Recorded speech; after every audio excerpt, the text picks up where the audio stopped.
This is a device I have to start with the back because it's looking so beautiful. The LG Optimus G Pro.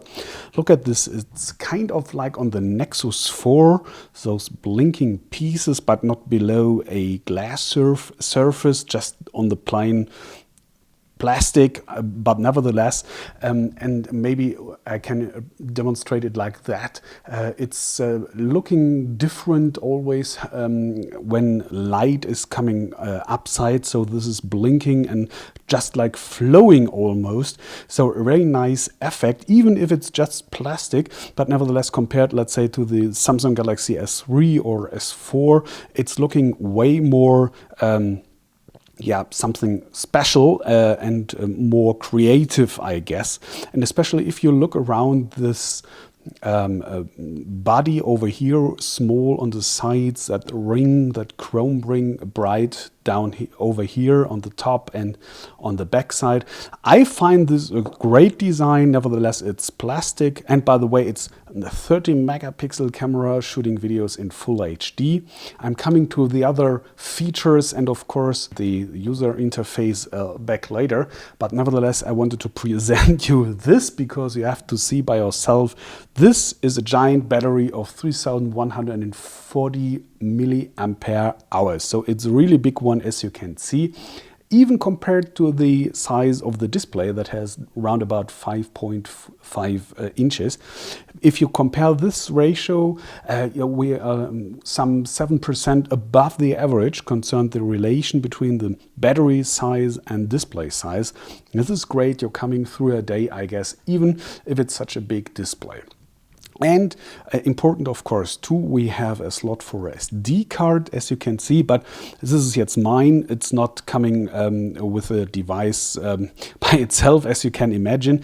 I just wanted to try out if you can move your apps to the SD card, and to give the answer, no, you can't, sorry. Not at the moment, but you have internal memory of 16 gigabyte. Out of the box, I measured some 9.5 gigabyte free. So even if you can't move your apps to the SD card, I guess 9.5 gigabyte are enough, even if you have to store all your apps inside. Just maybe for gamers, and this is a gamer device, as we will see. This is a little bit unfortunately because 32 gigabyte would have been better, I guess, especially just as I said, for gamers, or maybe LG is bringing a solution to move the apps to the SD card again, but that's not possible at the moment.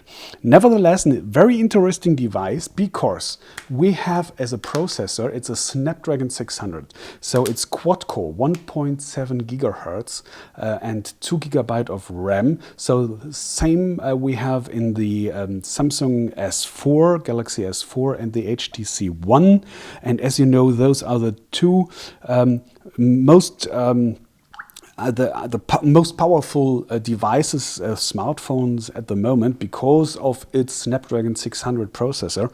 So this is inside here too. So this one will be very speedy, and we have LTE, dual cell HSPA, NFC, Bluetooth 4.0, big camera as I told you, and this display. Let me go, it's so big so that I have to zoom out again a little bit because this is 5.45 inches. We have 68 by 121 millimeters. So we come to a diagonal of 139 millimeters. And this is full HD solution. So 1080 by 1920 pixels. So we're coming to 404 ppi pixel density. That's the fourth place after HTC One, as you might remember, Xperia Z, Samsung Galaxy S4. So this is great, and especially if you compare the pixel, the number of pixels with the price at the moment, just the official price, because it's not just started selling. The official price is 599 euros, at least here in Germany. So if you compare this price, even the high price by the manufacturer, to the pixel number, we come to 0.029 cent per pixel, and that's very low. So you're getting a lot of pixels for your money. That's why I told you this is a gamer's device. It's big, a lot of pixels, and it's quick with that Snapdragon 600 processor. And by the way, it's IPS Plus, so I can't show you, unfortunately, in this light conditions here, because it's we have those reflections everywhere. Nevertheless, trust me, it's IPS Plus, so you have a good viewing angle, and you're able to, and strong contrasts, so it's quite good to look at it in even the bright sun on the outdoor. But nevertheless, it's like always the problem with those reflections, as you can see here. But IPS, you know, from the iPhone, it's really good quality. So everything is all white. You have a nice design. You have 13 megapixels camera. You have LTE and everything. You have a Snapdragon 600. You have a big battery. So this is, I find, a very interesting device coming to markets right now. So let's say end of July, beginning of August. And we have that even if it's just Android 4.1.2. Don't ask for updates, you know, it's a problem everywhere.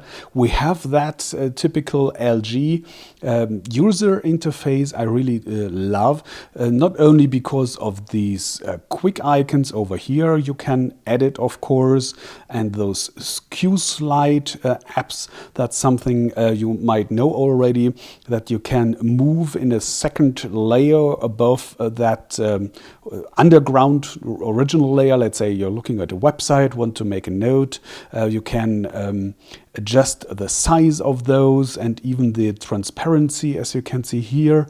So you can do whatever you want with those Q-Slide apps. That's this over here. So we have a browser, notes, calendar, calculator, and of course those videos.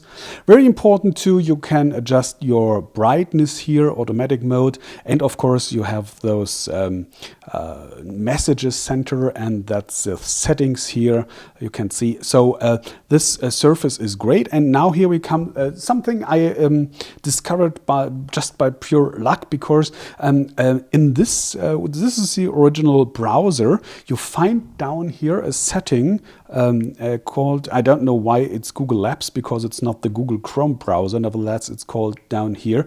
Here you can, that quick move or quick navigation, or whatever it's called in English.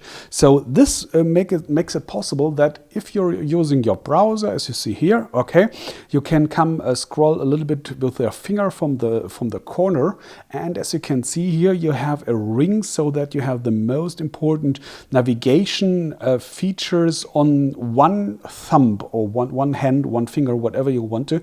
And of course it's possible for lefties too, so it's the same thing. And especially if you have a device with a touchscreen that big, you know that problem. You can't, even if you stretch your finger extremely, you can't reach all your corners. So this is a good start, let me call it like that. It's not the last step, of course, but it's a good start to have like reload over here. You have a second layer, as you can see. The first layer is this one, and then comes a second layer of additional. I trying to not to hold my fingers too much onto it. So here we have the settings and favorites and whatever. So it's a good start to have that one finger navigation. I hope this will see more in the future of that. That's something I wanted to show for the moment. So I can't find any negative things at the moment, on the first view at least. So I hope I could introduce you an interesting device with that LG Optimus G Pro. Just as I told you, start at the end of July, at least here in Europe and Germany, or beginning of August. Official price for 599 euros. So I guess from the start it will be around about 550 euros without any contract, and soon move up to down to some 500 euros. So I found that very interesting. All right, that's enough for the first impression of the LG Optimus G Pro. Thanks for watching, take care, and hope to see you back soon.